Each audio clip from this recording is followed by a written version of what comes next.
real magic here. Meet Franz Harary. As a master of spectacle, his craft has been likened to counterpart David Copperfield, but his work may have arguably been seen by more people. Creating illusions for concerts around the world, he's worked with throngs of A-list stars like Missy Elliott, This is my man, Franz, Michael Jackson, and Usher. Today, after almost 3 decades in the game, his illusions keep growing, keeping his multi-million-dollar productions and brand of magic constantly in demand. It's magic time. This week on Talk Asia, we catch up with the showman in China's gambling capital, Macau, to get a first-hand look into how some of his magic works. Okay. Time to meet your inner self. Now.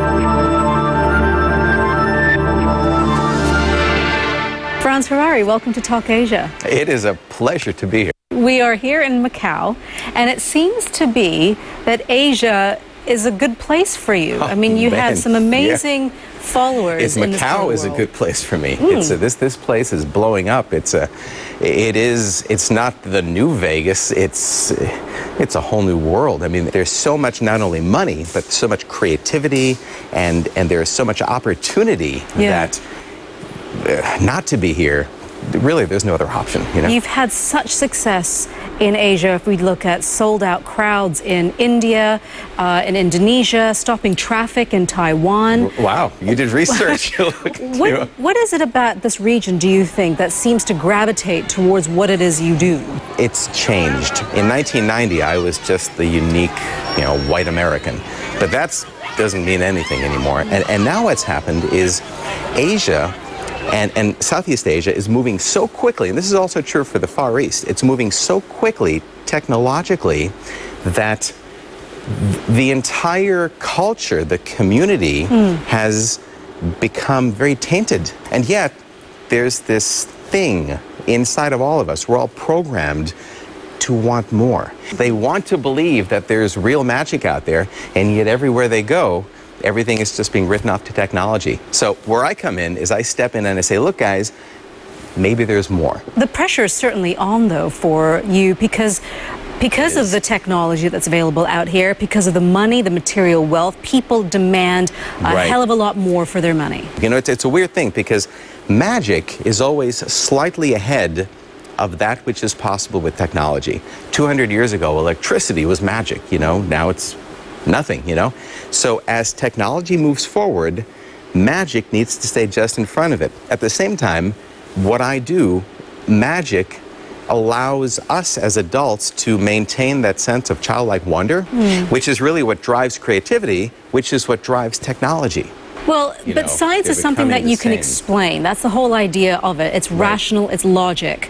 Magic, if it's one step ahead of it, the whole, I guess, the business is for you is that you shouldn't be able to explain it.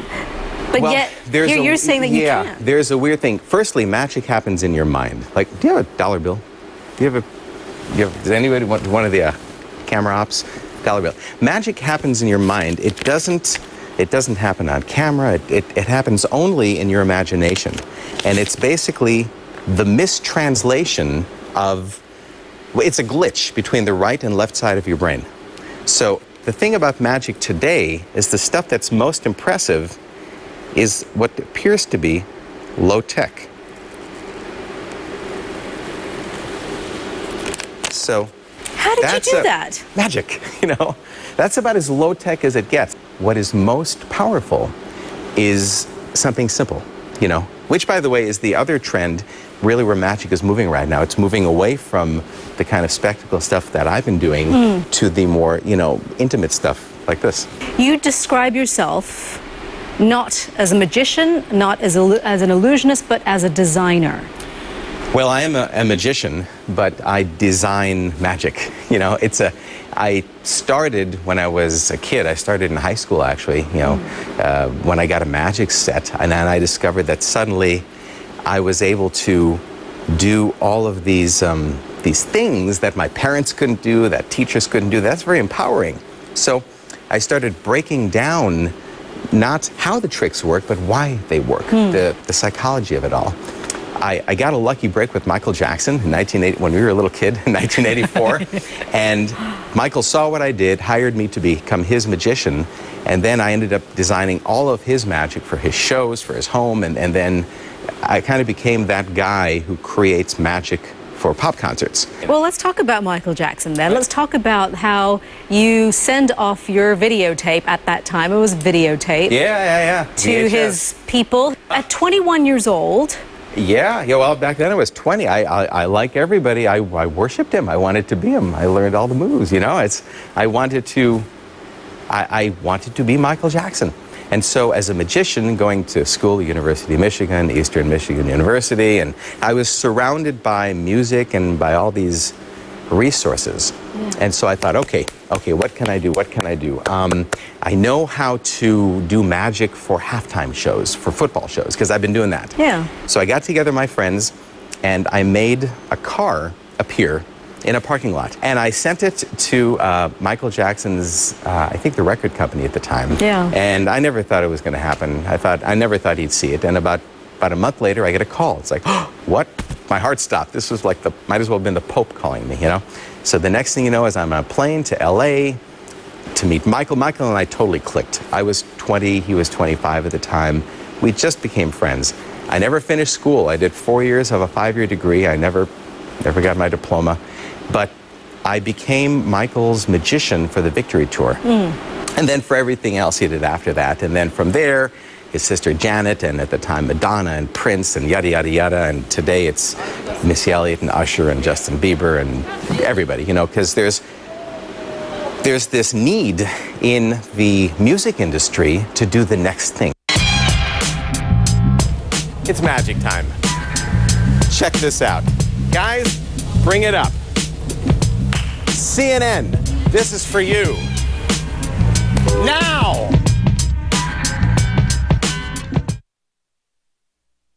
Why this watch? This watch is a witness to words that moved nations. CNN, follow me. I've got something to show you. I'm going to show you some magic. Actually, I'm going to show you better than magic. I'm going to show you something real. Check this out. What you're about to watch is not electronic camera trickery. It certainly is not a digital effect. It's real and it's live. And it's being shared with our audience here on location, and more importantly, with the cameras of CNN. Look at this. Over here we have nothing. Well, we're basically trapped. We're isolated under this awning here. We can't leave because outside there, it's raining like hell. That means that all of the magic is going to happen right here, right on this spot. And my entire set of tools is nothing more than that yellow piece of fabric. There are no mirrors, there are no trap doors, no secret compartments. This is as real life as it gets. Now, you've also probably noticed that that camera has not cut away. We've held on to one shot, and we will not stop until after magic has occurred. And a side note, the illusion you're about to see is something I came up with when I was 16. I invented this in high school. I did it with my friends. I sent a videotape to Michael Jackson. That's what launched my career. Today, we're doing it for our live audience right over here. Guys, you're all good? All right. And having said that, it's magic time. Check this out. Guys, bring it up. CNN, this is for you. Now! Do it! Yeah! Come on in! Look! It's real!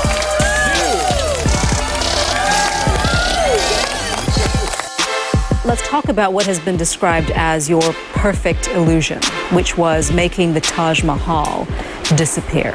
What I learned about the Taj Mahal is that magic is a hell of a lot more powerful than I realized. That was a long time ago. That was when I vanished. The Taj was 1998. And since then, I've spent a lot of time in India and really have come to love India. But back then, I didn't understand the culture, and I didn't understand the rhythm to life.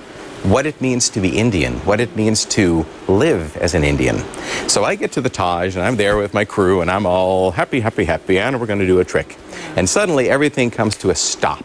because authorities and a lot of guys with machine guns are suddenly standing there and go, we don't know what you're doing, but we don't think we like it, because this is the Taj. The Taj is, as you know, it is India. Even though I'm distorting reality to my viewer, it's very real. And they truly believe that I would somehow affect the Taj. So it's like, okay, what do we do here? So I had to distract all of the guys with machine guns just long enough for us to pull this thing off and make it appear to my audience, which was like about 100 people, that for a moment anyway, the Taj became invisible, you know? But really, as I said, what I learned more than anything was how powerful magic can be in the eyes of the viewer and how it can be used for good or bad. Let's go back to Hank Morehouse. And what did you learn from him at his magic school? Hank taught me that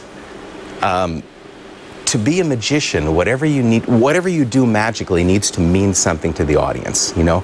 You need to figure out how your audience thinks, and you need to become them. You need to become a kid and make your audience feel as though they're kids. You have the dollar bill? Let me show you something. Now, as you know, working in Hong Kong, around here, there's this connection between money and fish.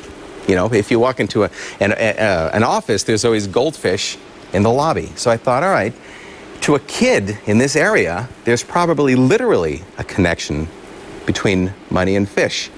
So why not see if we can't realize that? That's for you.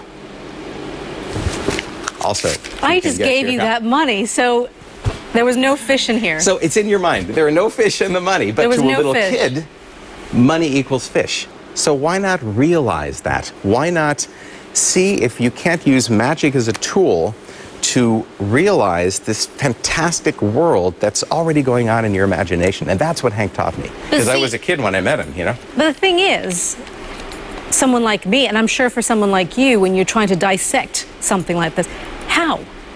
What are you trying to tap into your audience, in order for us to really be able to see what you want us to see? It's understanding how people think.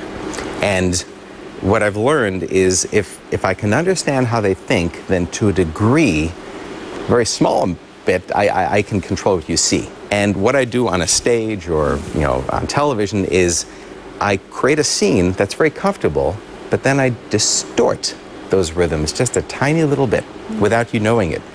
The left side of your brain is just going down this happy path, and suddenly when it gets to the end, there's something not quite right. So it tries to fill in that missing information. And this glitch seems impossible.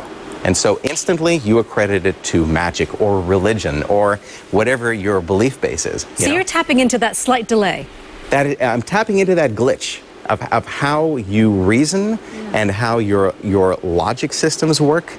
And I use your own imagination against you. If that makes any sense. You know? A sense of wonder and a sense of escapism doesn't come cheap. When you look at all the production around you, how much does creating an illusion cost? Ha ha ha ha ha. That's a good question. It doesn't need to cost much. This cost the price of 3 fish, you know, which not that much, you know. But it depends on the scale in which you play. Now, again, I've kind of made a name for myself making cars, boats, planes, and buildings appear and vanish and all that. And what costs money there is not the airplane or the car. You can usually get it for free. Yeah. But it's the technology around it. Because what I need to do is, again, control the environment to where you, as a viewer, feel completely relaxed and there's no suspicion of anything. But to do that means reverse engineering the entire environment. I'll bring in mirrors and effects and optics and all the toys in the world, and then I need to make them disappear. I need to make them completely invisible. Yeah. And that's where it can get really, really costly. Are you afraid of revealing too much, even to your crew? There was a time that I used to have people sign non-disclosures. The reality is now, anybody who really cares can go online and they can see it. It doesn't matter. because even if you know how it works, your brain still tricks you. And we want to know that Santa Claus is real, that the Easter Bunny is real. There's still the sense of wonder. It's there, you know. So even though you might know the secret, that initial impact is still there, and that's what I sell. You know, me and my team, I sell that little adrenaline rush when you go, oh, what? Really? And that's it. And if I can get just that from you, I'm happy. What kind of magic do you believe in? I believe there's real magic out there. I have seen things that I can't understand.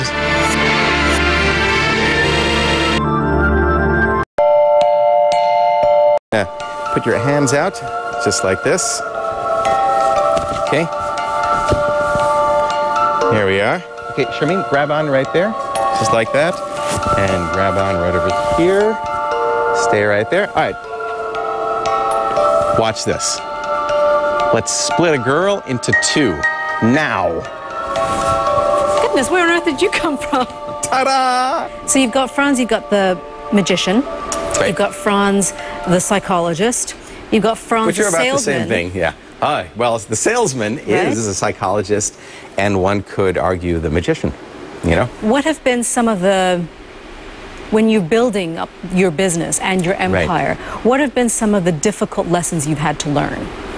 It's always respect your audience and know that they are giving you a gift.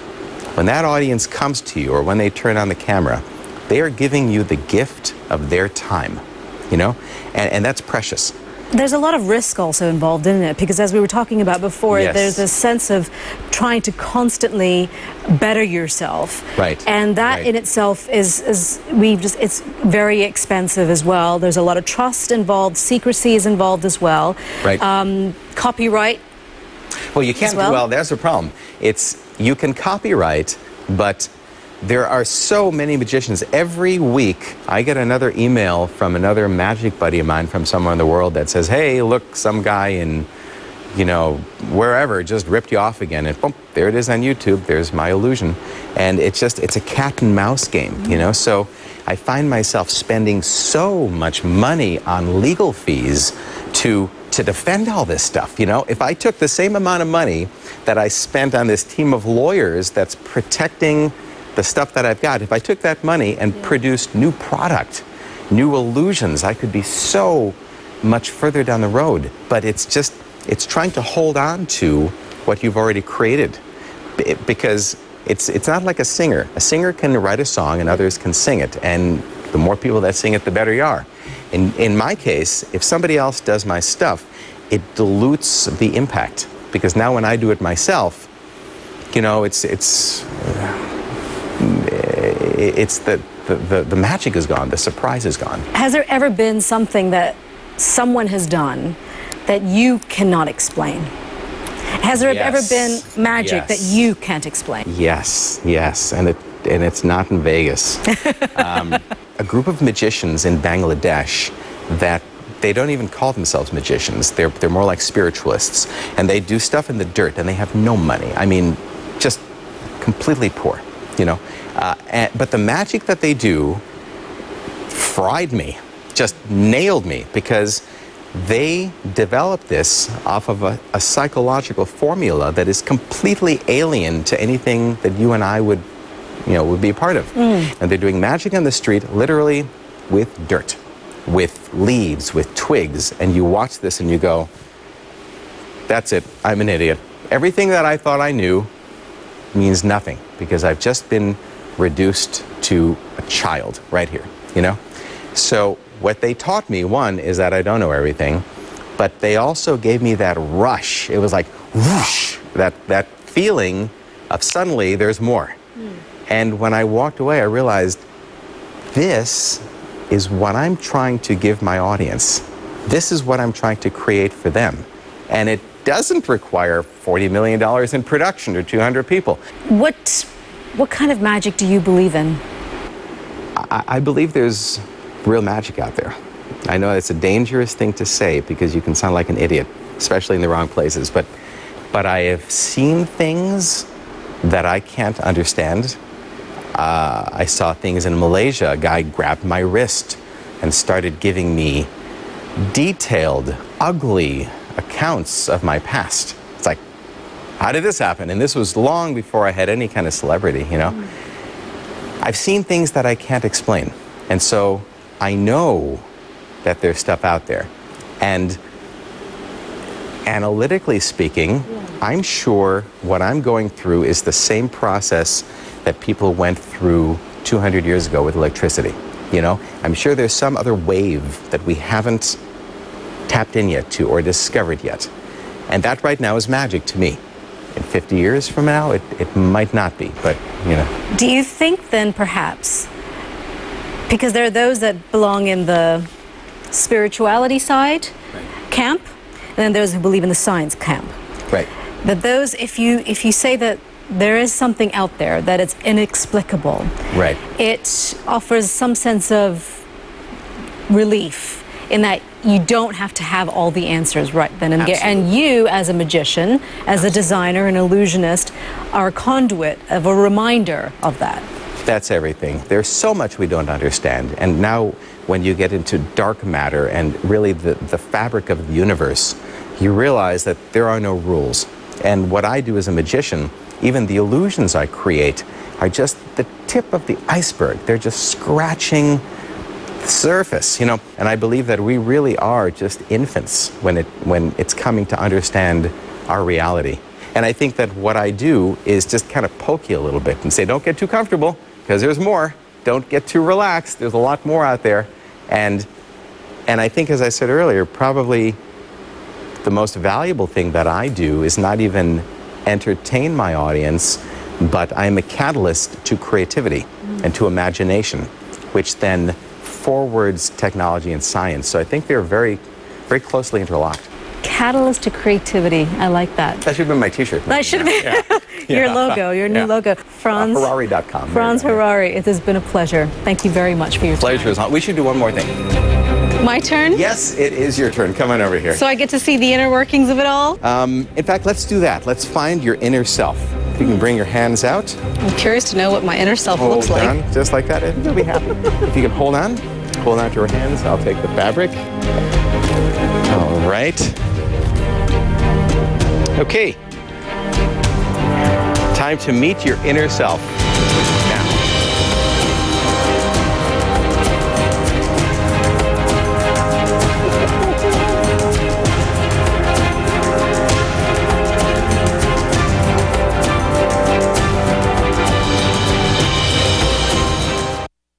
Why this watch?